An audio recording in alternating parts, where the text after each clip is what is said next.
Okay, greetings and welcome people. This is going to be a short ride and vlog today.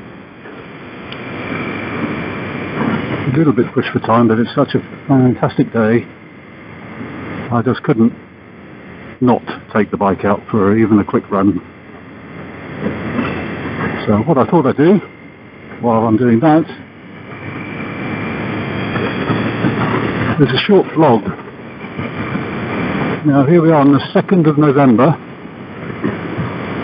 and a beautiful warm sunny day. It's about 14-15 degrees. When I say warm, relatively warm for the time of year. And one of the things that becomes a popular subject in the motorcycling community around about this time of year is the subject of keeping warm while riding your motorcycle in the winter. Now, a lot of motorcyclists are in the fortunate position of being in a location, a geography, where winter riding means maybe having to put a thin jumper on underneath their jacket rather than just wear a t-shirt under it. Here, it's a bit more of a lottery here in the UK. Sometimes we can have winters like that where just wearing a jacket and a liner and a light jumper or thermal top, and when I say jumper for our American and Canadian friends, that's a sweater, where that sort of thing is perfectly fine. You can ride around like that, not get too cold. But occasionally, and usually contrary to the meteorological predictions, we do have cold spells, cold winters, and occasionally even snow, but that's a different matter. So how do we go about keeping warm? Well, obviously clothing is a critical matter. There is some amazing kit out there that can keep you comfortably warm down to even sub-zero temperatures. Obviously whether you'd actually want to ride in those conditions is another matter, but there is clothing out there, heated clothing, well-insulated clothing, technical clothing that can absorb your body heat while you're warm and then release it back to you when you start to cool down. But one of the most fundamental issues that most motorcyclists face is these things. Keeping your little pinkies warm. And no, I don't mean that. I mean the hands and fingers. And obviously good gloves to keep your hands dry are a must.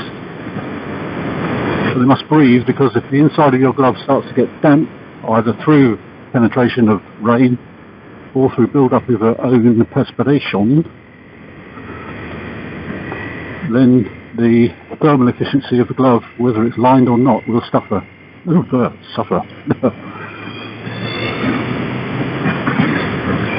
And of course that relies on your heat to keep your hands warm, so gloves should be a good fit, not too tight, not too loose. Loose enough so that if you need to, you could get a thin pair of silk or other thermal gloves underneath your main gloves. And also if they're too tight, they can actually, when you're gripping the bar or gripping the lever, they can crease up and start to impede blood flow, and that's one thing you definitely do not want when you're riding in cold weather. You do not want numb fingers. You certainly don't want to start getting chilled through the rest of your body. Once your core temperature starts to drop, you start to shiver, you start to seize up on the bike, and the critical thing with motorcycles is that most of your control over certainly the direction of the bike comes through your body movement. And if you're not relaxed, if you're tensed up, that control can suffer, and I know that definitely has happened to me. So start with keeping your hands warm, good gloves. But what about a source of heat? Yes, I am getting to the point of this vlog. Heated hand grips. Now, that's a topic of much debate in the motorcycle community. Should you have heated hand grips? Should you have heated gloves? Now, heated gloves, brilliant, but unless you wire yourself to the battery of the bike to power the gloves and possibly a heated vest or jacket and trousers and socks, you're going to rely on rechargeable lithium batteries to power the gloves, and obviously they have a finite life. And you've also got the wire tethering you, no matter how tenuously, to the bike. I'm sure that if you were to come off the bike, that wire would let go and you'd part company with the bike. You wouldn't end up getting tied to the bike and dragged along by it. I would like to hope.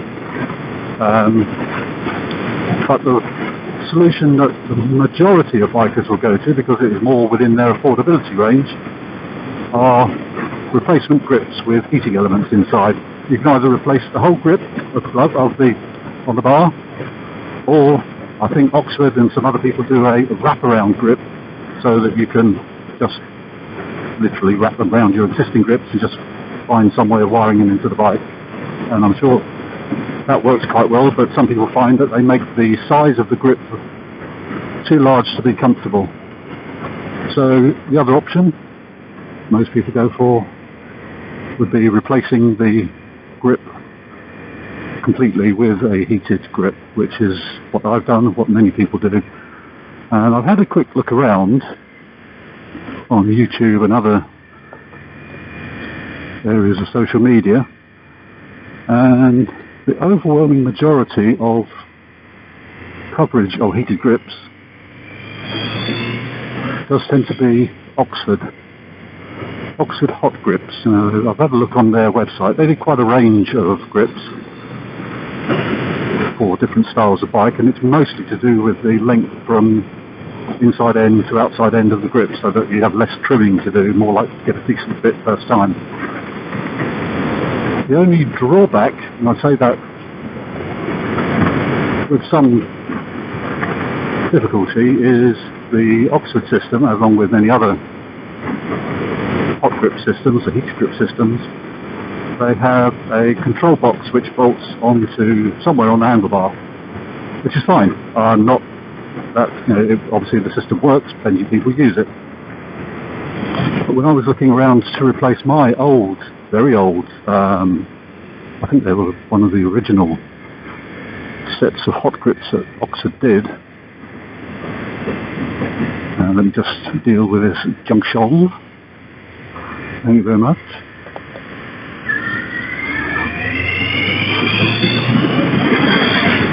So that was about 19 years ago when I bought this bike and had the dealer fit some heated grips. They fitted a little control box here just by the clutch reservoir. It's a simple on-off. There was no heat setting. Oops, let's get going. Whee!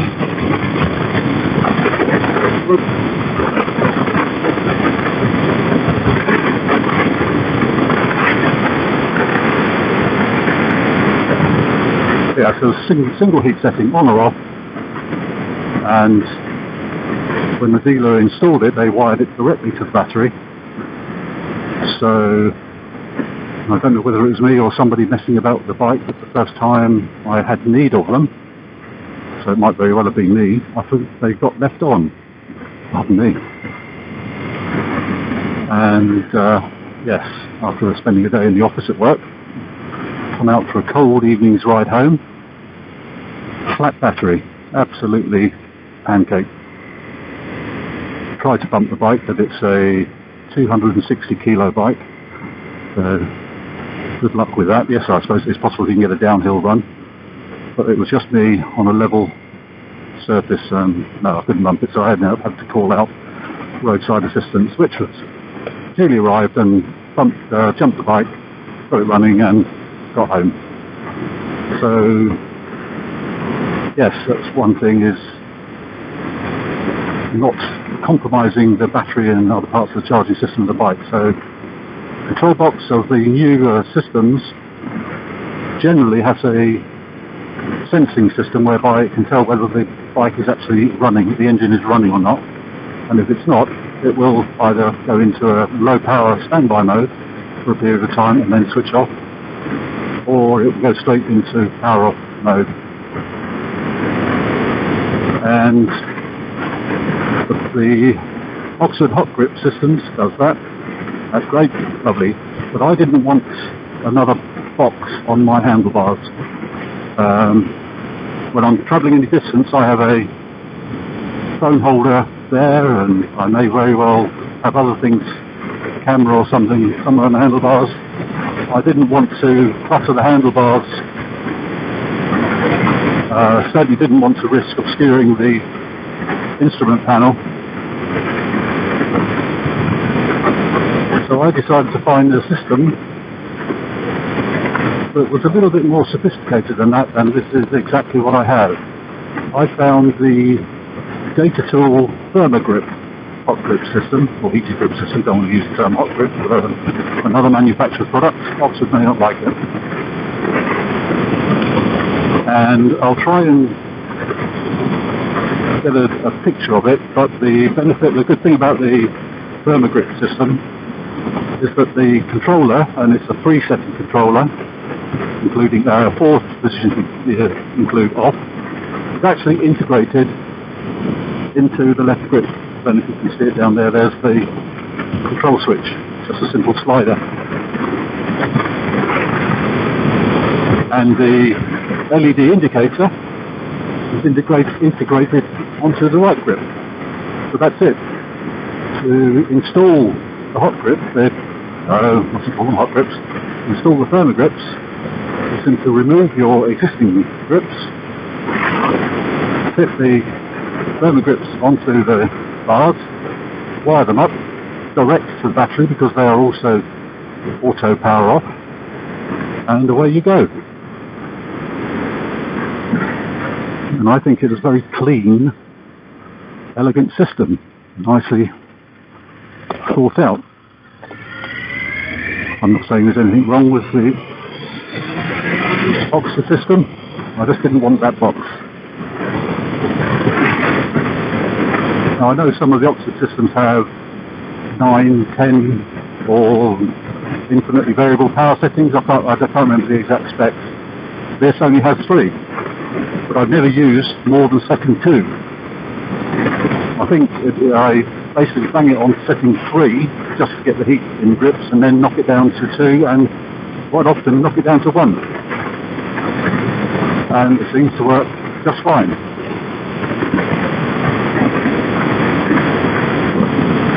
The only negative about these grips, or the grip system, is there seems to be an awful lot of excess wire.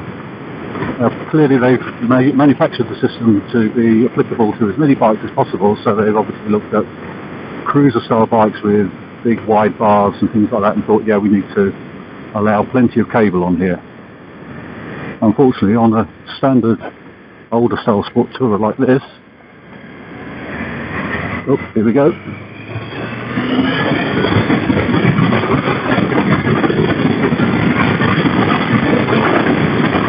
Yeah!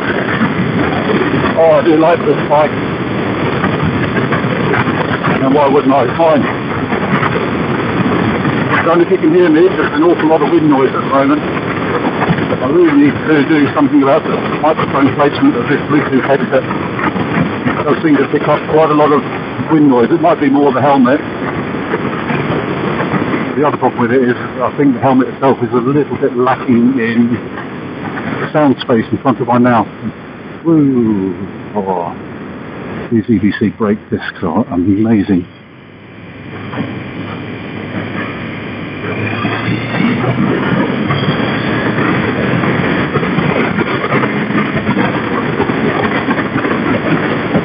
Now, are we going to be able to get over?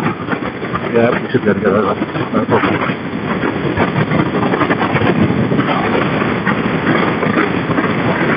So yes, check it out guys. I've done a little bit of research on the availability of the Datatool Therma Grips. I mean, I don't have them on at the moment. I don't really need them. My mid-season gloves are keeping my hands perfectly warm. And as I say, quite a nice day. There's no rain, so there's no moisture on the outside of the gloves leaching the heat away, so perfectly comfortable. I'm not even wearing full-on bike trousers and boots. I'm just wearing normal safety shoes. I would not wear just ordinary trainers on a bike. These are steel-toe cap reinforced sole safety trainers. Yes, they're not as protective as even a proper motorcycle shoe. They don't have the ankle protection, but if the bike does come down on there, I'll probably get an injured ankle, but at least the rest of the foot won't get crushed. But anyway.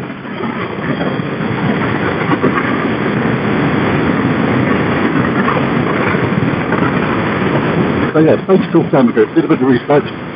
Most of the hits on the web for places selling them came out of stock, which is a bit worrying, because I think they're a good product. Every bit as good as Oxford, and Oxford are a good product as well. From my limited experience from some years back, the grips that I first had on the bike lasted 12 years. And I think it was just basically a neglect that caused them to fail. The rubber of the grips perished and split, and water got in, and that was that. But like Oxford products, the Datatool Therma Grips are listed as a UK product. Now, I've not seen anywhere on it that specifically claims they are made in the UK, so it does make me wonder as to the true provenance of this UK product tag. Are they actually UK products, or are they actually assembled in the UK from bits made in China or somewhere, Taiwan, which a lot of companies do?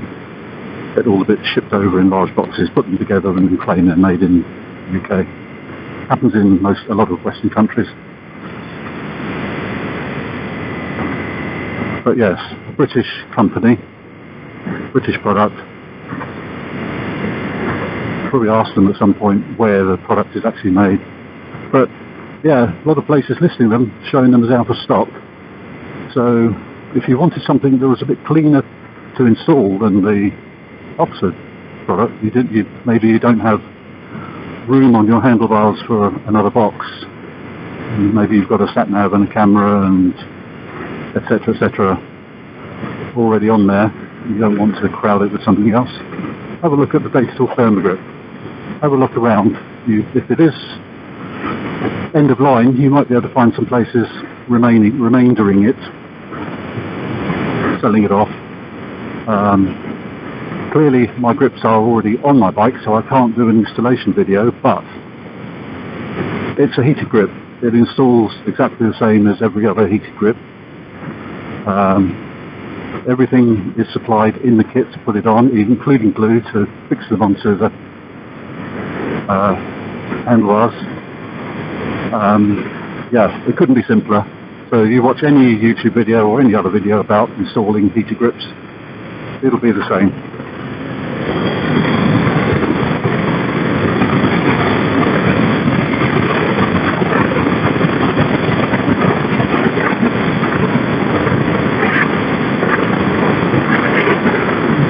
Lift up my sun visor in a minute, getting a little bit darker. Not too bad. Careful on these country roads. Starting to get a bit of overnight condensation and fog. Settles in the fields, makes the fields sticky and muddy, just as much as rain does. Power on, David, don't close the throttle part mid-corner. Push that inside bar, lean in. Fight to make it, even if you don't think you can.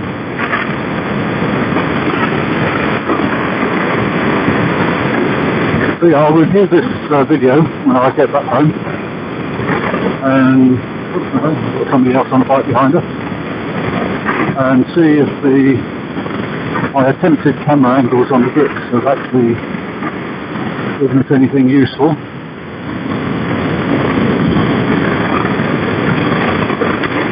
If not, then I'll get a better camera out and take some better shots. But obviously there's information on the web about Datatool Therma Grips.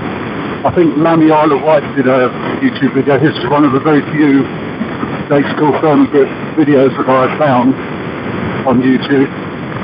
Like I say, the vast majority of them seem to be about the Oxford system.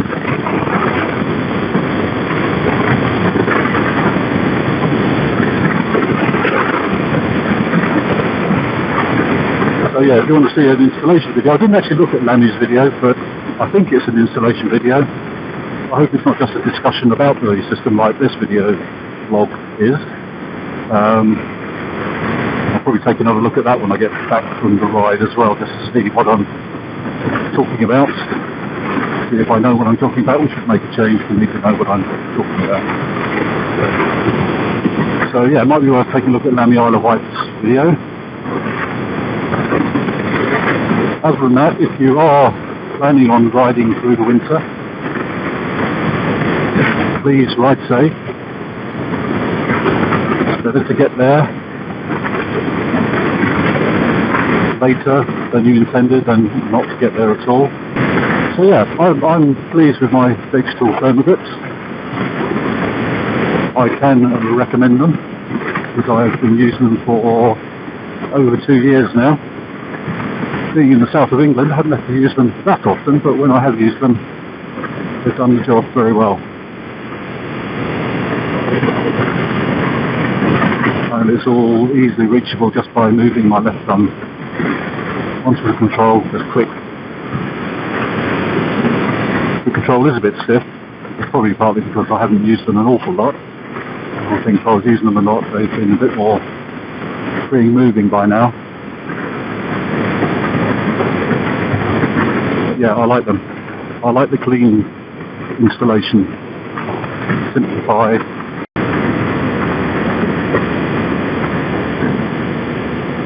I don't know whether I'll be able to get a shot of the control of the heated grip up to settings 1. I don't know if you can see the LED flashing on the right hand grip there. Single flash. That's setting 2. Double flash. Setting 3. Oh, there are 4 settings. Sorry, I was wrong. Setting 4 gives you just pretty much constant flash, rapid flashing.